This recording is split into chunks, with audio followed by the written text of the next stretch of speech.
Hey guys, my name is X Factor. I hope you're having a great day. Welcome back to some more They Shall Not Pass DLC gameplay on Verdun Heights. Have you guessed the game mode yet? Yep, this is Operations, one of my favorite game modes of all time in the Battlefield franchise. I play a ton of it, and I think Verdun Heights could be one of the best maps if a couple tweaks are made. Today we're going to discuss that as you see me taking advantage of the high hill. This is the first issue. In my philosophy, whether it's rush or operations, the first set of objectives, or MCOM, should be the easiest for the attackers to get. Should almost be a freebie. And keep in mind that operations span multiple maps. 2 for most of them, except for one that has 3. And the worst thing that can happen, whether you're attacking or defending, is for both teams to get stuck on this first set of objectives, only to go through both redeployments, the same stale fight. But once Verdun Heights opens up, it's absolutely amazing. Some of the most fun fighting that I've seen in the They Shall Not Pass DLC. The next major issue for attackers, if they don't make their initial break, is this half wall. They can actually burn if they're a foot or 2 off of this half wall, but if they lose their initial push, the defenders own this thing. Now, I'm trying to figure out if I can head glitch this little spot, because most of this half wall, as you can see as somebody's bipoded next to me, is something you can head glitch, where just your neck or your head shows.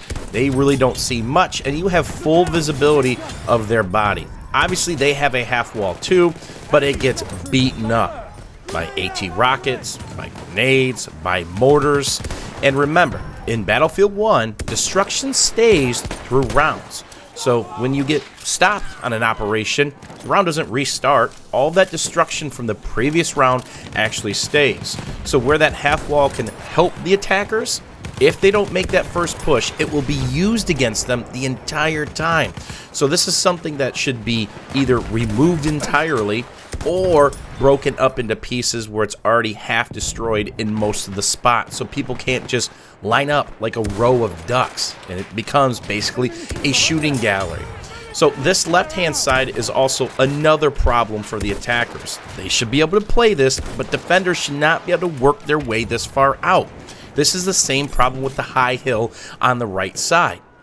Now, when we have high hill and we have left side and we're set up in the wall, they are absolutely pinned in from the moment that they spawn. And if they do actually push a couple meters, it only complicates their situation due to all the crossfire that's set up the further that they advance towards the objective. This is the absolute murder grinder for attackers. So we stop them. Great, they get a reinforcement, 250 tickets if you're playing 64-man, and non-stop spam of 4 elites. I cannot tell you how many times I saw an elite drop to their knees after making it 5 to 10 meters because they're getting dump trucked from high hill, front wall, and the left side. So the most likely fix is take all this away from the defenders. At least allow the attackers to have A as a gimme. That gives them better spawn, that gives them a little bit of protection and cover, and then the fighting can actually happen between A and B, which can be absolutely amazing. So this entire high hill that I'm running around and playing on, the defenders should not have access to this. This should be something that the attackers can get to. They should be able to surround A, kind of like the letter C. And the same thing goes for the left side. Of course, you should be able to play a few meters outside of the buildings and the wall and everything that's going on over there, but not as far out as you can right now due to the crazy crossfire angles that you can set up. Take away the left side, take away that right side, allow the attackers still to have access, allow them to swallow up A, get on A, contest it, and maybe even if they don't make their first push, they'll have an opportunity to push a second or third time, and it won't end up a stalemate. But once this fighting does start happening, when they've got the elites that can actually move up, it is extremely fun. Again, some of the best fighting I've had in the Battlefield 1 They Shall Not Pass DLC so far. Some of these building setups, the combinations of the single, the double walls, the massive holes in the ground, the barns or partially blown up barns, is a lot of fun. And you can get really crafty with your movement and moving from cover to cover once people figure out where you are. So what are your thoughts on Verdun Heights operations? Specifically, the first set of objectives. What do you think about the ideas that we're showcasing today? The good news is these ideas are not that complex. We're not moving buildings. We're not rearranging structures. We're talking about a half wall and some out-of-bounds areas being moved for the defenders to make it a bit easier for the attackers. I really enjoy Verdun Heights in all of its flavors.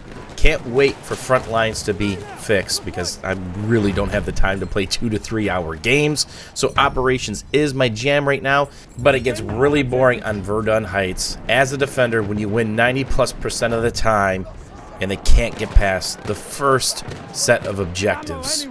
As always, guys, thank you for watching. Thank you for hanging out. If you guys enjoyed this video, don't forget to drop a like down below and let me know what you think. I'm sure a lot of you guys have some pretty good ideas and thoughts on what you would do or wouldn't do to Verdun Heights to make it a little bit easier on the first set of MCOMs. Thanks for watching, and we'll see you guys soon. We're defending this high home.